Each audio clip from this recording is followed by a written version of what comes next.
Tanya Tucker doesn't sound like that Tanya Tucker anymore. No. Deeper, a little more raspy. Well, you've been singing 40, 50 years. Sound of your vocal cords is going to change. Well, I don't think the singing's what did it. You know, she was a heavy smoker for a long time. Yeah. Heavy smoker. Yeah. Well, look how different Elton John sounded from his That's right. earlier- Yep, but that's right. he had polyps on his vocal cords, had to have surgery. And when we had Steve Gatlin in of the Gatlin brothers, he's had surgery on his throat a couple times. His brother Larry 3 times. So. Yeah, see, Mark, folks, my musicologist even knows how many surgeries singers have had. Wow.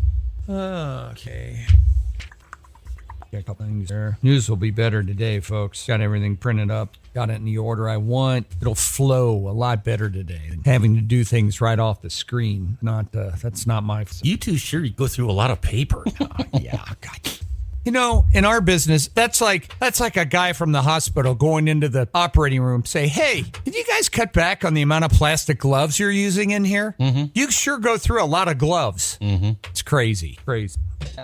You know, last night it was light till almost 8:45 last night. I was up. But I mean, I went outside and 8:45, there was still some light, a little bit of light. So days are getting longer. That's good. All right, Wilson, let's get the weekend started. 6:22, downtown Billings, 26 degrees. It's Friday. And here's a look at first news. Fair, accurate, you get the damn truth. Brought to you by the good folks out there at Hardin Chevrolet. Well, apparently there was an Israeli drone attack on Iran last night. Saw troops fire air defenses and major air bases at a nuclear site near the city of Isfahan. The assault Friday comes in retaliation for Tehran's unprecedented drone and missile attack on Israel. Speaking at the G7 meeting, Foreign Ministry said the U.S. received last-minute information from Israel about the attack. American outlets, citing anonymous Israeli sources, said Israel carried out the attack. Israeli military didn't respond to requests for a comment yet. It's significant to know, though, that area is the area where their nuclear facilities is believed to be. So maybe Israel is just sending a message to Iran saying, look, we know what you're doing inside of those facilities around this area. This is just to let you know, we know where there are, and you better back off. A third panel of potential jurors will be questioned today in the Trump non-disclosure agreement trial, drawing jury selection a step closer. It's a guilty verdict from the get-go. The judge who is overseeing this happens to be a campaign donor to the Biden administration. The judge came up with a list of questions for all of the potential jurors that in its own right should have dismissed the case and thrown it out. The court proceedings are now demonstrating the unpredictability in this jury selection process that the judge has his hands in. Two jurors who had been seated a day earlier were dismissed from the panel, so the circus there in New York continues. Millions of people in India are voting in a 6-week election that's a referendum on Hindu nationalist Prime Minister Narendra Modi. The first round of voting is being held across 21 states. Modi thinking his third term in office. He's up against a broad opposition alliance. This election in India is very expensive. They'll elect 543 members for their House of Parliament. The elections will run until June 1st. Their votes will be counted on June 4th. It costs them $15 billion to put on an election in India. Russian troops are still on the move, ramping up pressure on Ukrainian forces across the front line, trying to grab more land again this spring and summer. A vital U.S. aid package is being slowed down in Congress right now. Russia's relied on its edge in firepower and personnel to step up their attacks. Military experts predict the Russian offensive will intensify as the fields dry up and they can get heavy armor in. They also said Russia doesn't need a massive ground offensive in order to succeed. They can just stick to these smaller attacks that the front line has been giving to further drain the Ukrainian military. Indonesian authorities closed their international airport. Residents had to leave their homes. There was an erupting volcano spreading ash. There's falling rocks. Even possible tsunamis could be coming. Mount Ruang on one of these islands in Indonesia has had 5 large eruptions. More than 11,000 people were told to leave the at-risk areas. Indonesia's Volcanology Center noted it's it's possible part of a volcano could even collapse into the sea. And if that happens, it could cause a major tsunami. Residents on an island east of the volcano were among those told to evacuate. Such a collapse there caused a tsunami back in 1871 and also again back in 2018. There have been 5 large eruptions in that volcano since Wednesday. Well, the Biden administration, or at least the people that work for it, have the rights of LGBTQ plus students on their minds now. I don't know what the plus thing is. I don't either. They'll be protected by federal law, and victims of campus sexual assault will gain new safeguards. I wish the Biden administration would have thrown in there people on campuses of Jewish descent who has been the targets of anti-Semitism and attacks on their faith and their support of their Jewish religion on campuses throughout America. Biden's didn't comment on that, and they won't include them in the safeguards for obvious reasons. It's an election, and he's catering their vote. The Education Department used their new Title IX regulation Friday. They said it fulfills the Democrats' promise to dismantle rules that were created by the former Education Secretary, who added new safeguards for students accused of sexual misconduct. Chicago, one of several big American cities right now, grappling with the surge of all the Democrats' migrants that have been coming into America. With help from state and you and I, the city now has spent more than $300 million to try to provide housing and health care to 38,000 of these migrants that have come to Chicago alone. We're paying for them, folks. The speed of which these funds was marshaled in has now stirred widespread resentment among the black population of Chicago. Community leaders are trying to ease the racial tensions created by this. The outcry is having wider implications in an election year. Bingo. Even AP knows, folks, these things that this administration is doing is all election related.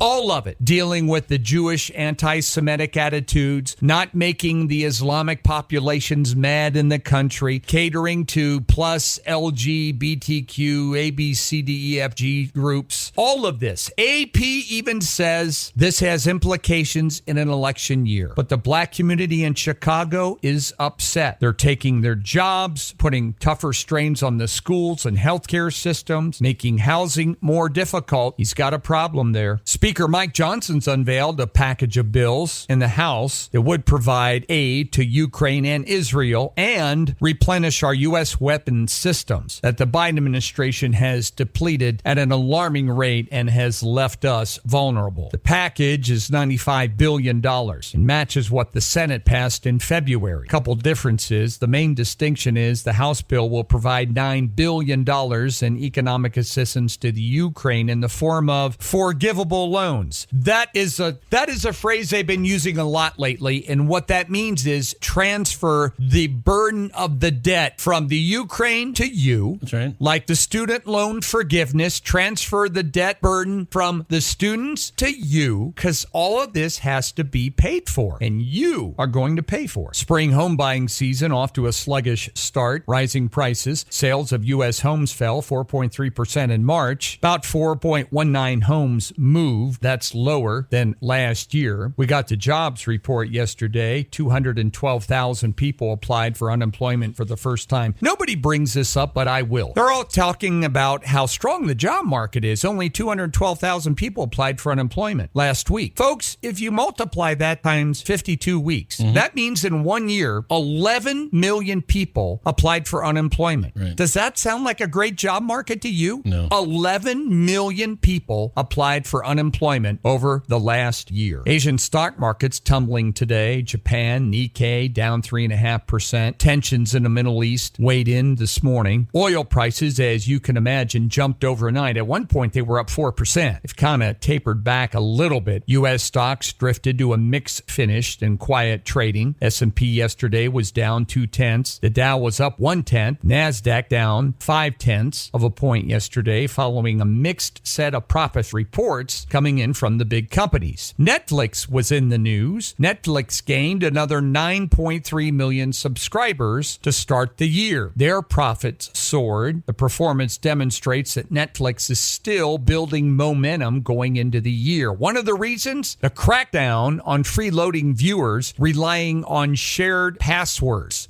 People figured a way around it. Of course. And so Netflix cracked down on that practice. Netflix now has 270 million subscribers around the world for their services. Some of the stocks yesterday that traded heavily, CSX, the freight railroad's first quarter earnings, beat what analysts expected. So they were up yesterday. Ally Financial was up. They're a big auto finance company. They beat what analysts had said. Planet Fitness was down 70 cents. They picked a new CEO. And if you've ever eaten at the Pizza Ranch, you know why Planet Fitness stocks were down. Because if you look at the parking lots, there's one right next to each other. Mm-hmm. The Pizza Ranch is always people parked out into the street on a Saturday. Uh-huh. Planet Fitness has like 18 cars in it.